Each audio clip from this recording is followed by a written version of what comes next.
Good morning.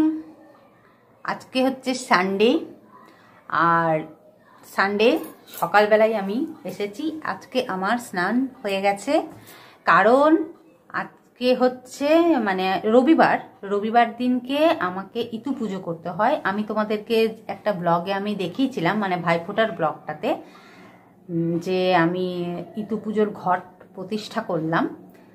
তো তোমরা যদি কেউ না দেখে থাকো তাহলে আই বাটনে দেখে নিও যে ভাইফোঁটার ব্লগটা। আমি ইতু পুজোর ঘট প্রতিষ্ঠা করেছি, ভাইফোঁটার ব্লগটা তোমরা আরেকবার দেখে নেবে।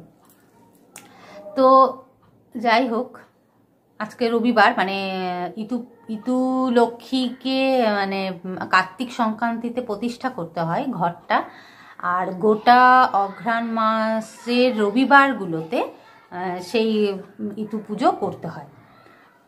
তো এই অঘ্রাণ মাসটা গোটাটাই আমাকে রবিবার ইতু পুজো করতে হয়। সেই কারণে আজকে আমার সকাল সকাল স্নান হয়ে গেছে, আর স্নান টান সেরে আমার পুজো হয়ে গেছে। আর আমি তরকারি পাতিও কেটে নিয়েছি। তোমাদের সঙ্গে আজকে আমি দুটো রেসিপি শেয়ার করব। আমি আজকে মেথির শাক বানাবো বড়ি দিয়ে। সেটা আবার কি শেয়ার করার, কিন্তু আমি শেয়ার করব আমি কিভাবে করি, সেইটাই তোমাদের কাছে শেয়ার করব। আর আজকে আমি বানাবো হচ্ছে ফ্রুট চাটনি। বেশি কিছু ফ্রুট দেব না, ওই যা সামান্য কিছু ওই ফ্রুট দিয়েই। আমি সিঁদুরটা পরেছি এমন না, পুরো ভেদরে গেছে। স্নান করে পুজো করেছি, পুজো করে সিঁদুর পরেছি। এমনিতে তো আমি তো লিকুইড সিঁদুর পরি, আর এমনি আলগা পাতা টিপগুলোই পরি।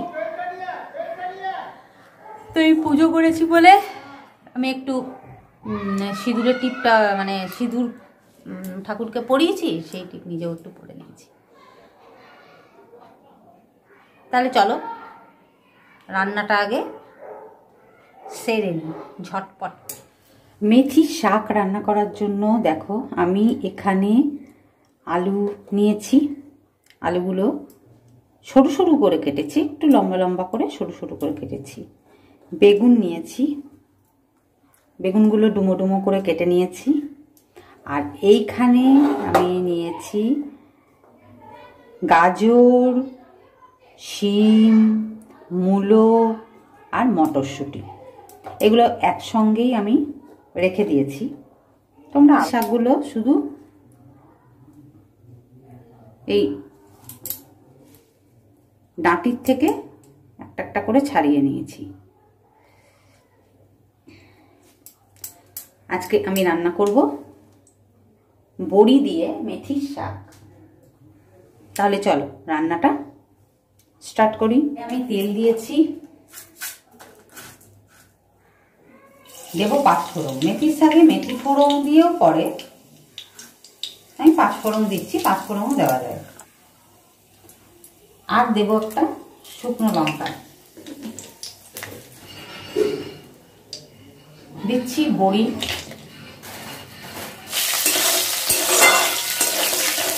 বেগুনটা দিয়ে দিলাম।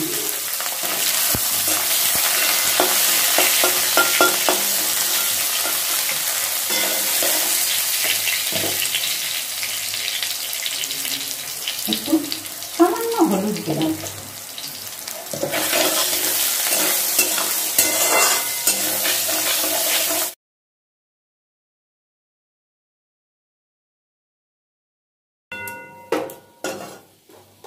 এবার আমি আলুগুলো দিয়ে দিই।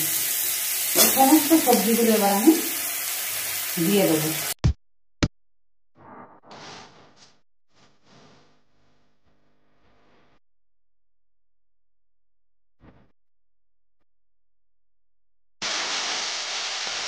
নুন দিলাম,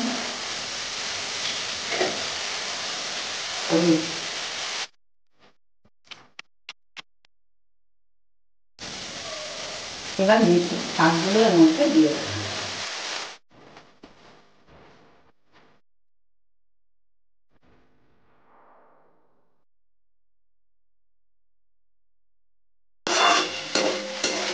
সবজিগুলো যখন সব ভাজা ভাজা হয়ে যাবে আমি বেগুনটা আর বড়িটাও দিয়ে দিচ্ছি।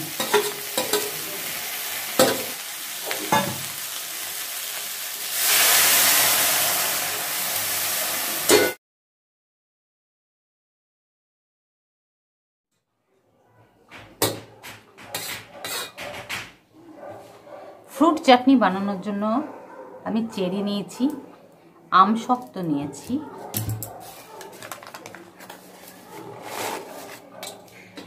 কিশমিশ দেব কতগুলো, আমি বেশি করে একবারে বানিয়ে রেখে দেব। আপেল নিয়েছি, পেঁপে দেব, হয়তো ফ্রুট চাটনিতে অনেকে পেঁপে দেয় না, আমি দিই। পেঁপেটা আমি গ্রেট করে দেবো। আগে আমি এগুলো কেটে নিই।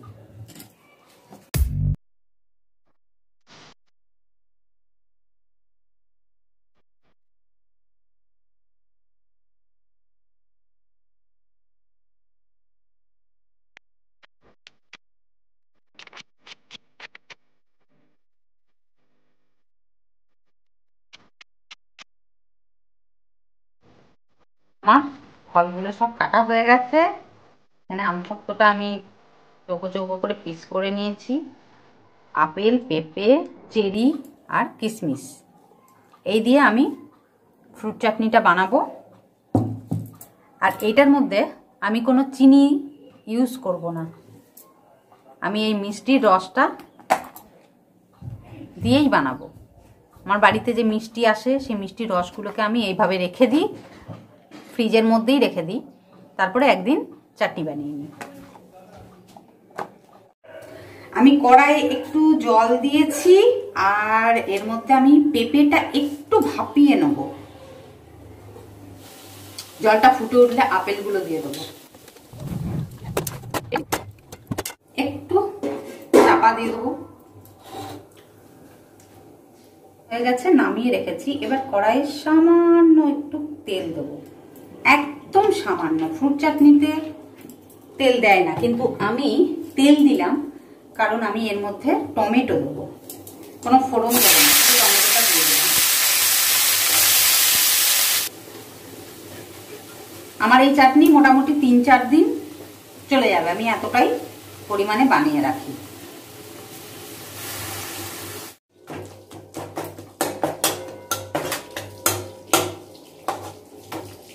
টমেটোটা পুরো নরম হয়ে আসছে, আমি খুন্তি দিয়ে ভালো করে টমেটোটাকে চিপে চিপে নিয়েছি, গলে এসেছে। এবার আমি সব জিনিসগুলো এর মধ্যে অ্যাড করে দেবো।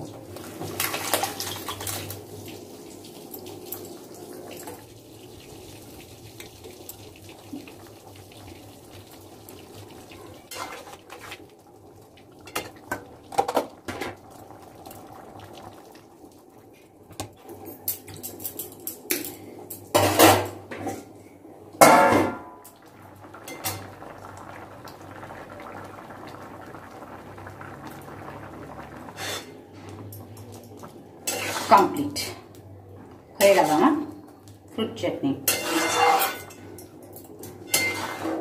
সঞ্জয় একটু চাটনি বেশি ভালোবাসে, ওর জন্যই বানিয়ে রাখি। আমার আজকের লাঞ্চ মেনু দেখে নাও। ফ্রুট চাটনি অনেকটা হয়েছে, দুটো জায়গায় রেখেছি। আর হচ্ছে এটা হচ্ছে মেথির শাক, যেটা বড়ি দিয়ে আর অনেক রকম সবজি দিয়ে বানিয়েছি।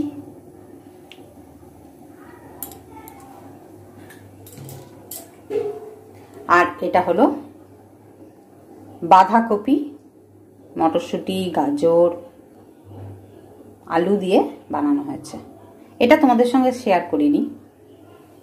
তাহলে এই হলো আমার আজকে লাঞ্চ মেনু।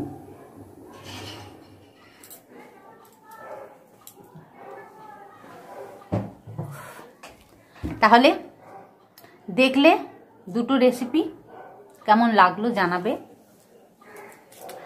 আজকে নিরামিষ, কারণ ওই যে ইতু পুজোর জন্য আমাকে মানে একবার ভাত খেতে পাবো, দিনের বেলায় ভাত খাবো আর রাতে আটা ময়দা যাই হোক সেই জাতীয় জিনিস খেতে হবে, চালের জিনিস খেতে পাবো না। আর যেদিন অঘ্রাণ মাসের সংক্রান্তি সেই দিনকে নবান্ন উৎসব করে, মানে নবান্ন পুজোটা করে আর কি ইতুর উদযাপন করা হয়। সেদিন আমি তোমাদের সঙ্গে আবার শেয়ার করব ইতু পুজোটা। আর এখন তো একের পর এক অকেশন, এই তো গেল দুর্গাপুজো, কালী পুজো, ভাইফোঁটা, ছট পূজা, জগদ্ধাত্রী পূজা, এসবগুলো তো সব পেরিয়ে গেল।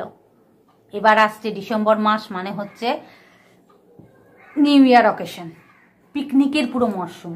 হালকা হালকা ঠান্ডা তো এখন পড়েইছে। আর এই সময় শীতকালের একটাই হচ্ছে মানে অ্যাডভান্টেজ, মানে গুড অ্যাডভান্টেজ, সেটা হচ্ছে যত খুশি বেড়াও।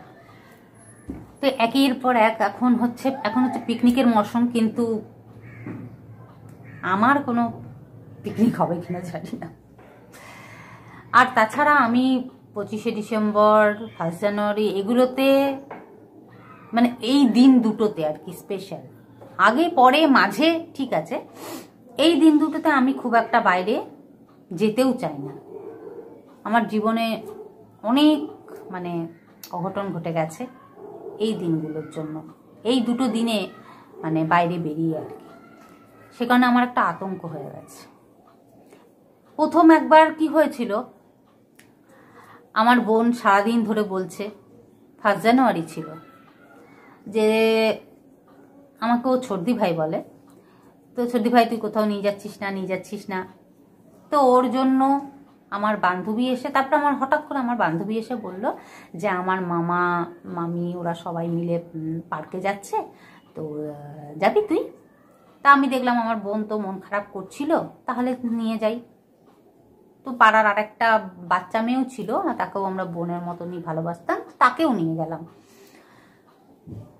যা হোক, যাওয়ার সময় বাসে করে গেছি, যাওয়ার সময় ঠিকই গেছি, আসার সময় মানে একটু সন্ধে হয়ে গেছে, আর মানে মারাত্মক ভিড় হয়, বাসগুলো জাস্ট মারাত্মক ভিড় হয় সেদিনকে, মানে লোকে পুরো ঝুলতে ঝুলতে পুরো মানে যায়।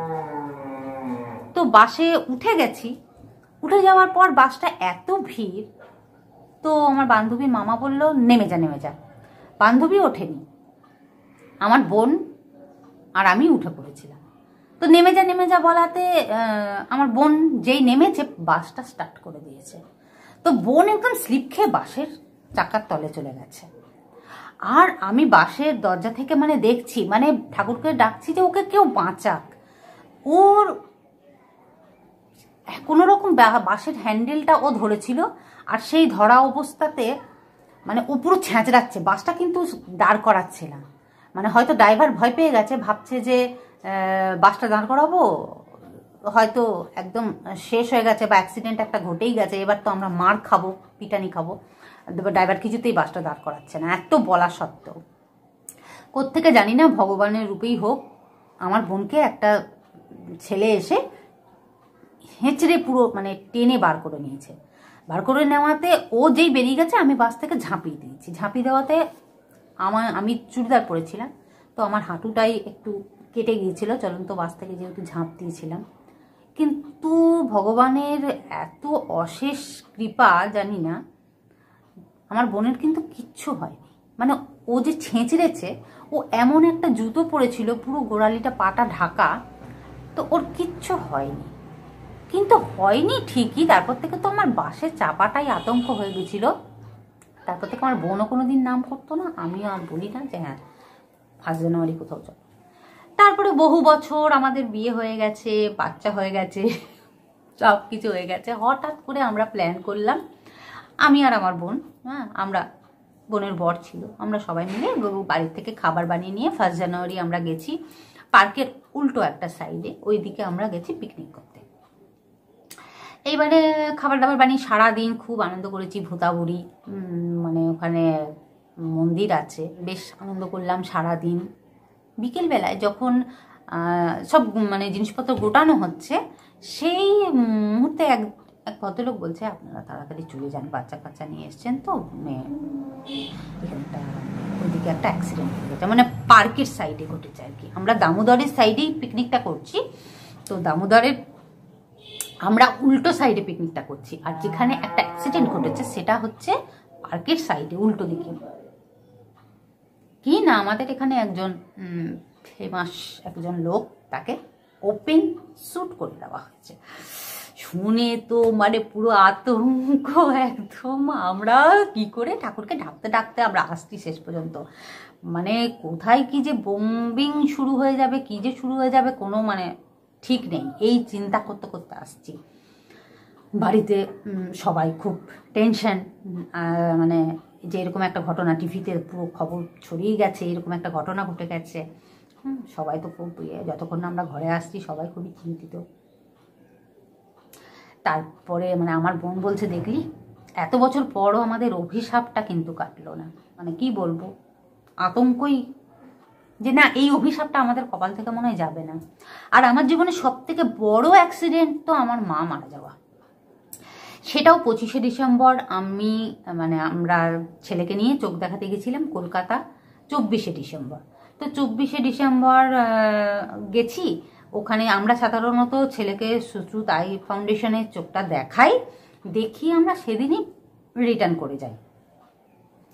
কিন্তু সেইবারে যেহেতু 25শে ডিসেম্বরটা পড়ে গেছিল, তো আমরা ভাবলাম ঠিক আছে চলো, ছেলে তো সেরকম কলকাতার কিছু ঘোরানো হয় না ওকে, তাহলে একটু ভিক্টোরিয়া, চিড়িয়াখানা এগুলো ছেলেকে একটু দেখিয়ে দেবো বলে আমরা 25শে ডিসেম্বরটা কলকাতায় স্টে করে যাই। যথারীতি সকালবেলায় আমরা বেরিয়ে আমরা প্রথমে চিড়িয়াখানাটা দেখে তারপরে ভিক্টোরিয়াতে বসে আছি। হঠাৎ করে মনটা কেমন মানে করে উঠলো যে কিছু যদি আর নাই করবে তাহলে আজকের দিনটা এখানে ওয়েস্ট করে কি হবে, চলো আমরা তাহলে ফিরেই যাই। আমাদের সেদিন আসার কোনো প্ল্যান ছিল না, কিন্তু আমরা হঠাৎ করেই আমার মনটা কেমন করলো। আমার মা তো অসুস্থ ছিল, খুব অসুস্থ ছিল। মাকে আমি বলে গিয়েছিলাম, মা আমি কলকাতা যাচ্ছি, তুমি কিন্তু ঠিকভাবে থাকবে, মাকে আমি বলে গিয়েছিলাম। তো বারবার এখান থেকে সবাই ফোনও করছে যে তোরা কি করছিস, কখন আসছিস, কেউ আমাকে কিছু কিন্তু বলছে না। তারপরে যখন আমি 25শে ডিসেম্বরই আমি ব্যাক করি এবং 26শে ডিসেম্বর আমার মনটা প্রচণ্ড, সকাল থেকে আমি বেরোতেও পাচ্ছি না, কারণ বাড়িতে শ্বশুর শাশুড়ি তাদের রান্না বান্না এইসবগুলো থাকে, বেরোতেও পারিনি। আর ভাবছি যে তার সঞ্জয়ের তো টিউশন থাকে, ও তো 4টের সময় বেরিয়ে যায়, আমাকে নিয়ে যাবে, ওর অসুবিধা, কার সঙ্গে আসবো, এই ভাবতে ভাবতে আমি আর গেলাম না। 4টের সময় সঞ্জয় ঘর থেকে বেরোলো আর অমনি আমার বাবার ফোন এলো যে তোর মা কেমন করছে, তুই তাড়াতাড়ি চলে আয়। তো আমি তখনও মানে বুঝতে পারিনি যে এত বড় একটা অঘটন আমার জীবনে ঘটে যাবে সেদিন। আমি তো সঞ্জয়কে তাড়াতাড়ি করে ফোন করলাম, সঞ্জয় মাঝ রাস্তা অবধি চলে গিয়েছিল, ও ফিরে এলো। ফিরে আসার পর ও আমাকে নিয়ে গেল। আমি তো গোটা রাস্তা কাঁদতে কাঁদতে যাচ্ছি, আমার মনটা হঠাৎ করে কেমন যেন হয়ে গেল। আমি কাঁদতে কাঁদতে যাচ্ছি সারা রাস্তা, সেখানে আমার বোনও ফোন করছে, বোনও কাঁদছে, বোন ফোন করছে যে তুই কোথায়, তুই তাড়াতাড়ি আয়। আমি না বলতে পারছি না জানো,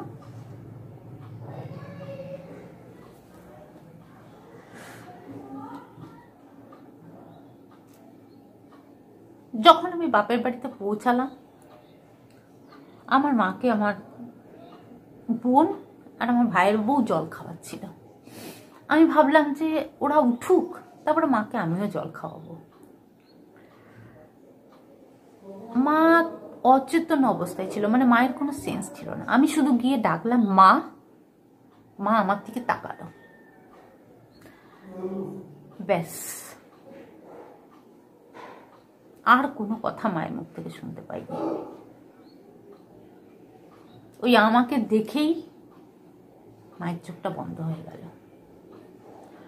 তারপরে যখন ডাক্তার এলো, আমার মা মানে 7 দিন খাওয়া দাওয়া পুরো ছেড়ে দিয়েছিল, মায়ের মুখটা পুরো ঘায়ে ভরে গেছিল। মায়ের কি হয়েছিল কোনো ডাক্তার ধরতে পারেনি। মায়ের স্পাইনাল কর্ড থেকে জানি না, অনেক ডাক্তার দেখানো হয়েছিল, কেউ ধরতে পারেনি। মায়ের পাগুলো লাস্টের দিকে অবশ হয়ে গেছিল, তো মায়ের পা মা সোজা করতে পারতো না। ডাক্তার যখন লাস্টে এসে বলছে যে ঠিক আছে এবার ওনাকে সোজা করে দিন, আমি তখনও বলে যাচ্ছি না না, মায়ের তো লাগে, মা পা সোজা করতে পারে না, মায়ের লাগে পায়ে। আমি তখনও বিশ্বাস করতে পারিনি যে মা আমাকে ছেড়ে চলে গেছে। আমি কোনোদিনও মরা মানুষ ছুঁইনি, দেখিনি, আমার সামনে কেউ কোনোদিনও মারা যায়নি। মাকে আমি যতক্ষণ মা ছিল, যতক্ষণ না মাকে শ্মশানে নিয়ে যাওয়া হয়েছে, আমি মাকে ধরেই বসেছিলাম। মায়ের শরীরটা আস্তে আস্তে পুরো ঠান্ডা বরফ হয়ে গেল। আমি বাবাকে বলছি, বাবা দেখো মায়ের শরীরটা কেমন ঠান্ডা হয়ে যাচ্ছে। বাবা বলছে হ্যাঁ অমনি হয়। তো এই ঘটনার পরে আর আমি বার্নপুর ছেড়ে, আসানসোল ছেড়ে বাইরে যাওয়ার কথা চিন্তা করি না। জানি না আমার জীবনে আরো কোনো বড় অঘটন ঘটবে কিনা এই দিনগুলোর জন্য।